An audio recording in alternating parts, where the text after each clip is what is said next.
اور کبھی یہ ڈینگی وائرس اور کبھی کوئی نہ کوئی آفت ہم پر نازل ہوتی رہتی ہے، تو ہم پھر کیوں دوسرے ملکوں کی طرف دیکھتے ہیں؟ پھر ہم کیوں سائنس کی طرف ریسرچ کرتے ہیں؟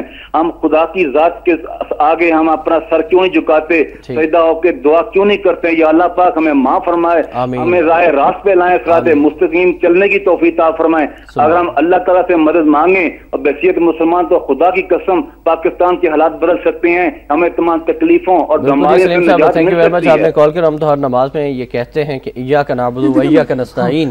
ایک اور کالر لے پھر بات کریں گے۔ مصطفیٰ صاحب بھی کافی دیر سے ہمارے ساتھ، السلام علیکم جی۔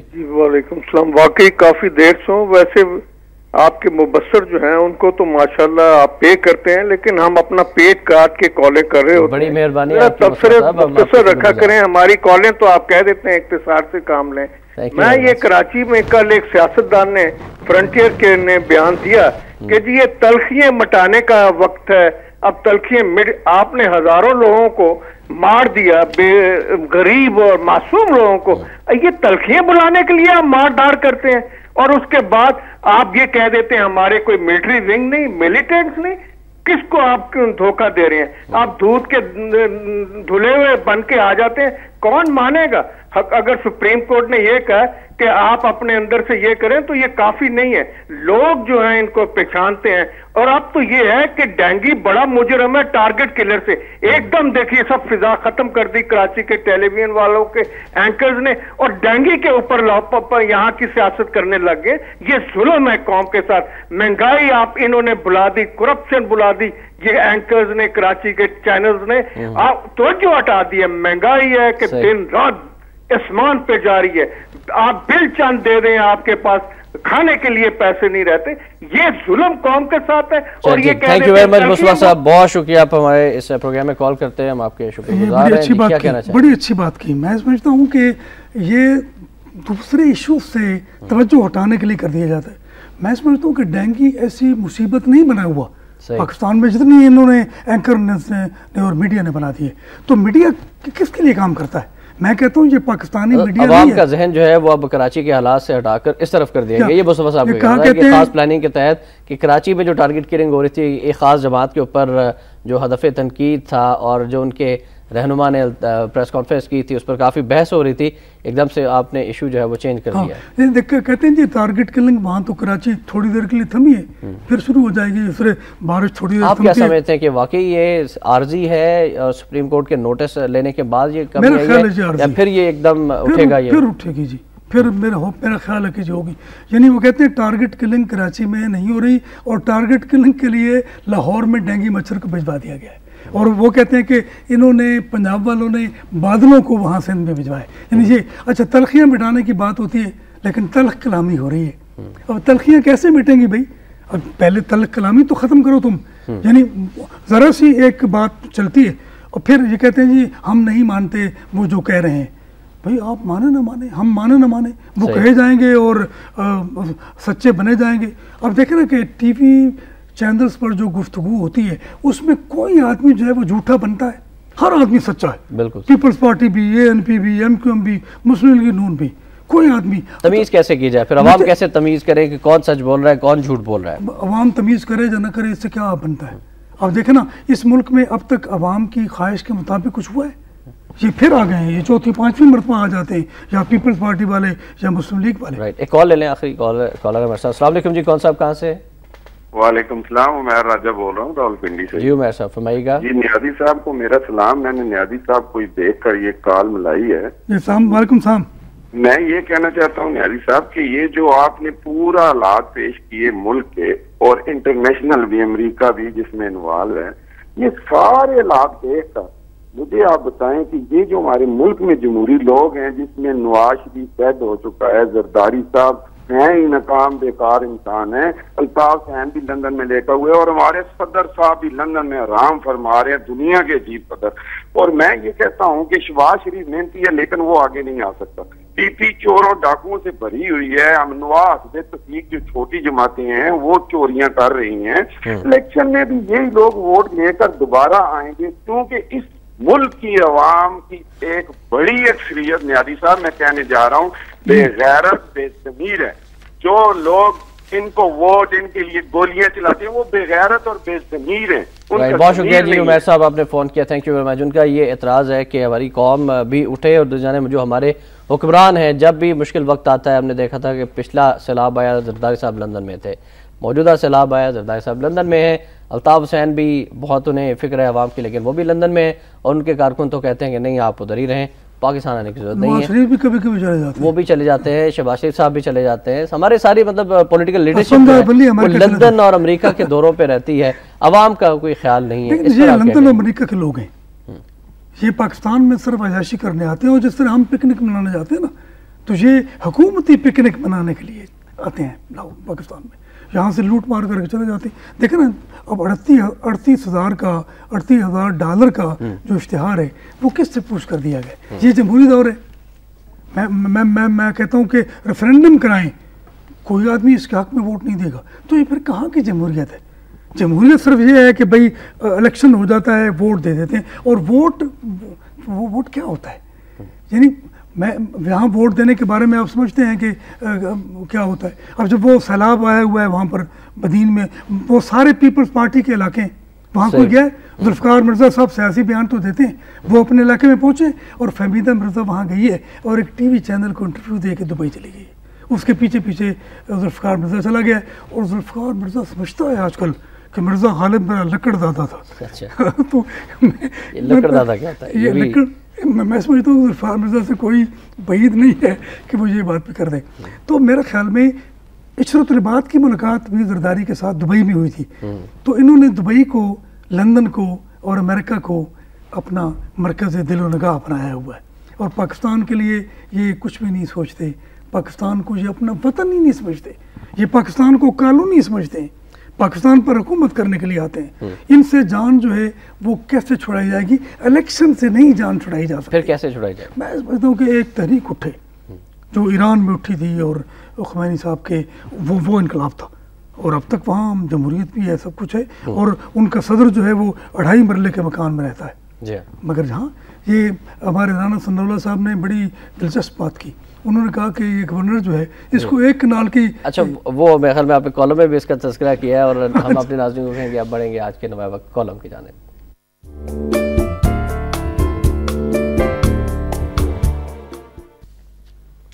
آج کا کالم بھی ڈاکٹر محمد اجمل نیازی صاحب کا ہی کالم ہے. گورنر ہاؤس سے پنجاب اسمبلی تک لکھتے ہیں کہ پنجاب اسمبلی میں دونوں طرف سے ڈینگی مچھر کی بات نہیں ہوئی، البتہ کاف لیگ اور نون لیگ کے درمیان تلخ کلامی نہیں ہوئی. پیپلز پارٹی والوں نے ڈینگی کی بات نہ کی ورنہ وہ تو کہتے ہیں کہ یہ مچھر آیا ہی پنجاب حکومت کی دعوت پر ہے. نون لیگ والے کہتے ہیں کہ تھوڑی دیر کے لیے کراچی میں ٹارگٹ کلنگ روکنا پڑی ہے تو اب ڈینگی مچھر ٹارگٹ کلنگ کے لیے لاہور بھجوائے گیا. آخر میں لکھتے ہیں کہ رانا صاحب نے یہ بھی کہا کہ گورنر پنجاب کو ایک کنال کے گھر میں بھیجنے کا سوچ رہے ہیں. ویسے میں اس بات سے اصولی طور پر متفق ہوں کہ ایک حکمران کے لیے ایک کنال کا گھر کافی ہے، مگر یہ بات ہر حکمران کے لیے ہونا چاہیے. یہ بھی رانا صاحب سے عرض ہے کہ پنجاب کی اعلیٰ بیوروکریسی GOR1 میں کئی کنالوں پر مشتمل بنگلوں میں رہتی ہے، انہیں 3 کمروں کے فلیٹس میں بھجوایا جائے. یہ اربوں روپے کی اراضی اور محلات کسی اور بہتر کام کے لیے وقف کر دیے جائیں. جی ڈاکٹر صاحب اب آپ اپنے کالم پر بھی رانا صاحب کے بارے سے بھی تفصیل. یہ کالم میں بات میں نے کر دی ہے تو میرے خیال میں یہ بات جو رانا ثناء اس کی میں تائید کرتا ہوں، لیکن یہ سب کے لیے ہونا چاہیے. بھائی سارے حکمران جو ہیں وہ ایک ایک کنال کے گھر میں رہیں اور تمام افسران جو ہیں وہ 3 کمروں کے فلیٹس میں رہیں. میں وحدت کالونی کے کوارٹر میں رہتا ہوں. میں جب 17 گریڈ میں تھا تو اس کوارٹر میں آیا تھا اور 20 گریڈ میں اسی کوارٹر میں ریٹائر ہوا اور میرے بیٹے کو بھی وحدت کالونی کو کوارٹر میں ملا. آج کل میں اس کا کرایہ دار ہوں، اس کے پاس رہتا ہوں. تو میرے خیال میں آسودگی جو ہے وہ سادگی میں ہے. تو یہ سادگی کیوں نہیں سمجھتے؟ آپ نے ایرانی قیادت کے ذکر کیا محمود احمد نژاد صاحب کا کہ وہ کتنے سادہ ہیں اور اپنا کھانا گھر سے لے کر آتے ہیں، چھوٹے سے گھر میں رہتے ہیں. لیکن ہمارے صدر اور وزیر اعظم جن محلات میں رہتے ہیں آپ ان کے لیے بھی کچھ فرمائیں کہ ان کو 15 کاریں ان کے ساتھ چلتی ہیں. یہ پروٹوکول اور سیکورٹی سے ہماری جان چھڑا دی جائے تو میرا خیال ہے کہ بہت سارے مسئلے بھی حل ہو جائیں گے. اچھا اب وہ بارش جہاں ہوا نا وہاں پر حکام جاتے ہیں تو ان کے لیے الٹا مصیبت ہوتی ہے، سیکورٹی پروٹوکول. تو وہ کہتے ہیں یہ کیا مصیبت پڑ گئی ہم پر، اور وہ کچھ نہیں کرتے سوائے ٹی وی چینل کے سامنے آنے کے. وہ اس سے بہتر ہے کہ نہ جائیں وہاں. اگر اس طرح جانا ہے انہیں وہ جائیں تو ایک عام آدمی بن کر جائیں اور ڈوب کر جائیں. یہ چیز ان کے لیے ویسے جو افسران ہیں یہ جو چلو بھر پانی میں بھی ڈوب جائیں تو یہ بہتر ہے ان کے لیے، لیکن یہ پانی اس پانی سے بھی یہ پرہیز کرتے ہیں. تو میرا خیال ہے کہ اس ملک کے لوگوں پہ کوئی رحم کیا جائے. یہ قائد اعظم کے بیٹے ہیں اور میرے خیال میں کہ یہ اتنے برے سلوک کے مستحق نہیں ہیں، ان کے ساتھ مہربانی کی جائے. مہربانی کیسے ہو سکتی ہے؟ اور ہم اب اس پلیٹ فارم سے اپیل بھی کرنا چاہیں گے پوری پاکستانی قوم سے، خاص طور پر جو ہمارے سندھ کے بھائی ہیں جو سیلاب میں ڈوبے ہوئے ہیں، ان کی مدد کے لیے بھی نکلے، زیادہ سے زیادہ فنڈز دیں. اور نوائے وقت نے بھی اس حوالے سے ایک ریلیف فنڈ قائم کیا گیا ہے، نوائے وقت فلڈ ریلیف فنڈ، اور اکاؤنٹ نمبر بھی آج کے نوائے وقت میں ناظرین دیا گیا ہے، اس میں بھی آپ اپنے عطیات جمع کروا سکتے ہیں. پچھلے سیلاب میں بھی انہوں نے یہ فنڈ قائم کیا، کشمیر کے لیے بھی نوائے وقت نے فنڈ قائم کیا. تو میرے خیال میں یہ ادارہ جو ہے نظریہ پاکستان ٹرسٹ ہے، تو یہ تو کوشش کر رہے ہیں، مگر میرے خیال میں میں غلط بھی ہو سکتا ہوں، صرف ایک یہی ادارہ ہے، ایک یہی اخبار ہے جو کچھ پاکستان کے لیے آواز اٹھاتا ہے، پاکستان کے نظریے کے لیے، قائد اعظم کے لیے، مادر ملت کے لیے، علامہ اقبال کے لیے، اور کہیں سے یہ آواز نہیں آتی. یہ 11 ستمبر گزرا ہے تو 9/11 منایا ہے انہوں نے. اور $38,000 کے ایڈ کی جگہ پر اگر وہی رقم سیلاب متاثرین کے لیے خرچ کر دی جاتی تو کتنے لوگوں کا بھلا ہو جاتا. ظاہر ہے یہ قائد اعظم کا پاکستان ہے. اور جس امریکہ کو خوش کرنے کے لیے انہوں نے ایڈ دیا، اس نے منہ پر تھپڑ تو پھر مار دیا. جی تو یہ بڑی زیادتی کی بات ہے. اور میرے خیال میں نے اس کالم میں بھی اسی درد کا اظہار کیا. میں تو درد کا اظہار کرتا ہوں، تو اور ہمارے پاس کیا ہے؟ ہمارے پاس کوئی خزانہ نہیں ہے، ہمارے ہاتھ خالی ہیں. ہمارا دل بھرا ہوا ہے، دل درد سے بھرا ہوا ہے، اور ہمارے ہاتھ خالی ہیں. اللہ تعالیٰ ہمارے حکمرانوں کا دل بھی اسی درد سے، جس درد کے ساتھ آپ بات کریں یا میں بات کریں یا ہمارے اور دیگر لوگ بات کرتے ہیں، اللہ تعالیٰ ہمارے حکمرانوں کا دل بھی اسی طرح سے بھر دے. اور وہ قوم سے کہتے ہیں کہ وہ توبہ کریں.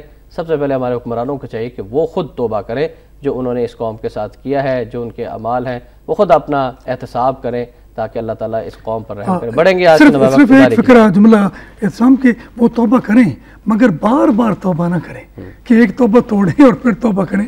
انہیں چاہیے کہ ایک بار توبہ کریں، سچے دل سے توبہ کریں، اس ملک پر رحم کریں. ٹھیک. ناظرین اب بڑھتے ہیں آج کے نوائے وقت ادارے کی جانب.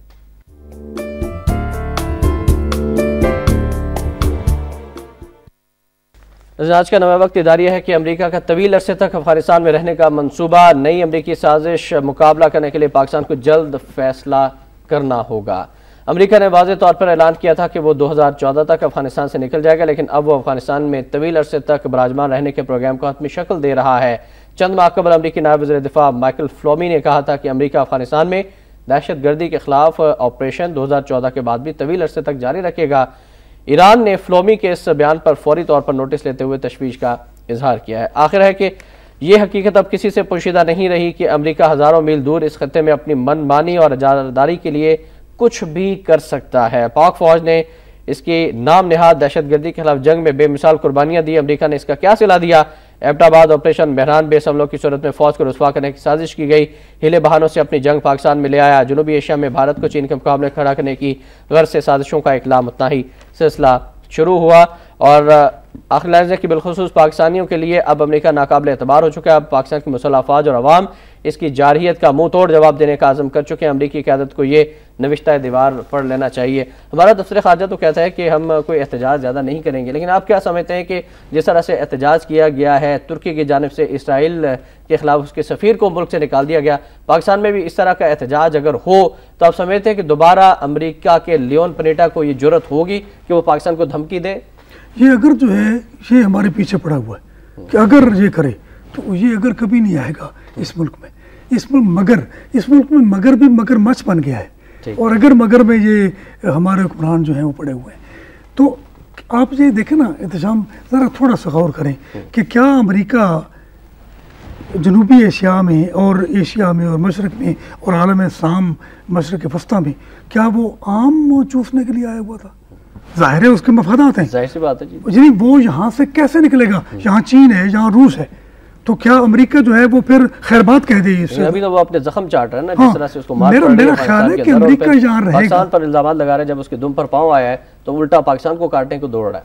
یہ امریکہ کو اگر نکلنا تھا تو وہ آیا ہی کیوں تھا؟ یہ عجیب و غریب بات ہے. یہ ہمارے دانشور جو ہے اس طرح بات کرتے ہیں. امریکہ کبھی نکلے نہیں گا، امریکہ کو نکالا جائے گا. اگر ہم میں ہمت ہے تو ہم امریکہ نکال دیں. اگر ہم یہ سمجھتے ہیں، اس خوش فہمی میں ہیں کہ امریکہ نکلے گا، تو وہ کبھی نہیں نکلے گا، یہ صحیح. لیکن ایران کی طرف سے رد عمل آیا ہے، پاکستان کی طرف سے رد عمل یہ شاہ محمود قریشی جو ہے، یہ وزیر خارجہ عرب تو بڑا جرأت کا سمبل بنا ہوا ہے، سابق وزیر خارجہ. یہ اس نے کہا تھا کہ اس نے منت کی تھی امریکہ کی، جب امریکہ نے یہ اعلان کیا تھا کہ ہم نکل جائیں گے افغانستان، اس نے کہا جی امریکہ افغانستان سے نہ نکلے، یہ پاکستان کے لیے خطرہ ہے. یہ شاہ محمود قریشی نے بیان دیا تھا، وہ میرے پاس اب بھی موجود ہوگا.